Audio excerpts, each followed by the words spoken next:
مجھے پاکستان کا دشمن ثابت کیا گیا صرف اس لیے کہ میں نے ان بڑے جاگیرداروں کے آگے سر جھکانے اور اپنا نظریہ بیچنے، بلڈنگیں بنانے، انڈسٹریاں بنانے، ملک کا خزانے سے قرضے لے کے دولت مند بننے سے میں نے انکار کیا، میں نے انکار کیا۔ 17 ستمبر وہ تاریخی دن جس کے دم سے کروڑوں چاہنے والوں کی نگاہیں ٹھنڈک پاتی ہیں۔ یہ ذکر ہے متحدہ قومی موومنٹ کے قائد جناب الطاف حسین کا، جن کی سحر انگیز شخصیت اور عوامی طرز سیاست نے ایک طویل عرصے سے پاکستانی عوام کی اکثریت کو اپنا گرویدہ بنا رکھا ہے۔ عزیز آباد کراچی میں واقع یہ عالمی شہرت یافتہ 120 گز کا چھوٹا اور عام سا مکان ہے جسے 90 کہا جاتا ہے۔ یہی وہ مکان ہے جہاں سے متحدہ قومی موومنٹ کے قائد جناب الطاف حسین نے پاکستان بھر کے مظلوم و محکوم عوام کے حقوق کے حصول کے لیے نہ صرف پرامن تحریک کا آغاز کیا بلکہ ملک سے فرسودہ جاگیردارانہ اور وڈیرانہ نظام کے خاتمے کے لیے عملی جدوجہد شروع کی۔ یہ مکان آج بھی حق پرست تحریک کا مرکز ہے اور پاکستان کی تاریخ میں اس گھر کی سیاسی اہمیت، حیثیت اور انفرادیت مسلمہ ہے۔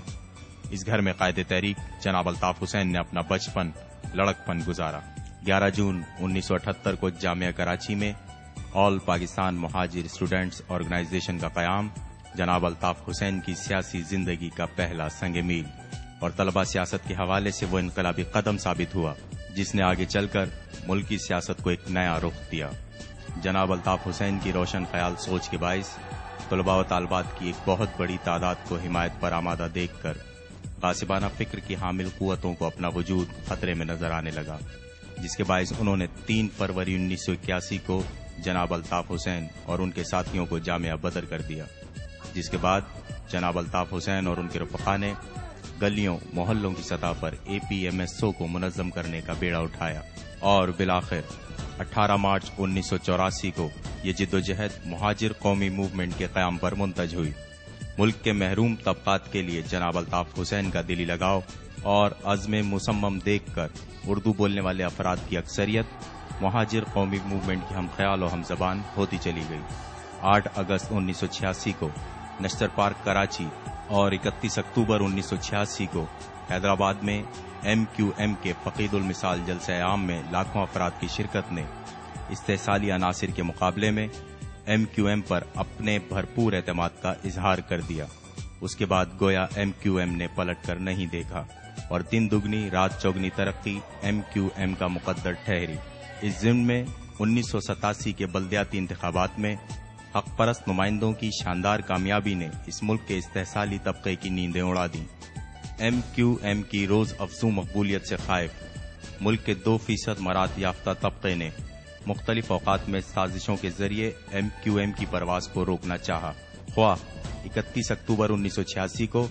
حیدرآباد کے جلسہ عام میں شرکت کے لیے جانے والے قافلے پر فائرنگ ہو یا 16 دسمبر 1986 کو سانحہ علی گڑھ اور قصبہ کالونی۔ MQM ہمیشہ اقتدار پسندوں اور عوام دشمنوں کی نگاہوں میں کھٹکتی رہی۔ اس ضمن میں سانحہ پکا قلعہ، جناب الطاف حسین کی گرفتاری اور 1990 کی دہائی میں ان پر ہونے والا ملکی تاریخ کا پہلا خودکش حملہ قابل ذکر ہے۔ ان تمام حادثات کے باوجود جب MQM کی کامیابی کا سفر کسی طور رکنے میں نہیں آ رہا تھا، اس وقت ملک کے 2% مراد یافتہ استحصالی طبقے نے 19 جون 1992 کو MQM پر شبخون مارتے ہوئے بدترین ریاستی آپریشن مسلط کر دیا، جس میں جناب الطاف حسین کے بڑے بھائی ناصر حسین اور بھتیجے عارف حسین سمیت 15,000 سے زائد کارکنان و ہمدرد شہید اور متعدد کارکنان اغوا کر لیے گئے۔ ان نامساعد حالات میں جناب الطاف حسین نے 26 جولائی 1997 کو مہاجر قومی موومنٹ کا نام تبدیل کر کے متحدہ قومی موومنٹ رکھنے کا اعلان کر دیا تاکہ حق پرستی کی اس روشنی کو ملک کے طول و عرض میں پھیلایا جا سکے۔ اس اعلان کے بعد گویا متحدہ قومی موومنٹ کا نظریہ ملک کے گوشے گوشے میں پہنچنے لگا اور ہر رنگ و نسل، مذہب اور ملت سے تعلق رکھنے والے افراد روزانہ بنیادوں پر متحدہ قومی موومنٹ میں شمولیت اختیار کرنے لگے۔ آج جامعہ کراچی سے اپنے سیاسی سفر کا آغاز کرنے والی متحدہ قومی موومنٹ تمام تر سازشوں اور ریشہ دوانیوں کے باوجود سندھ،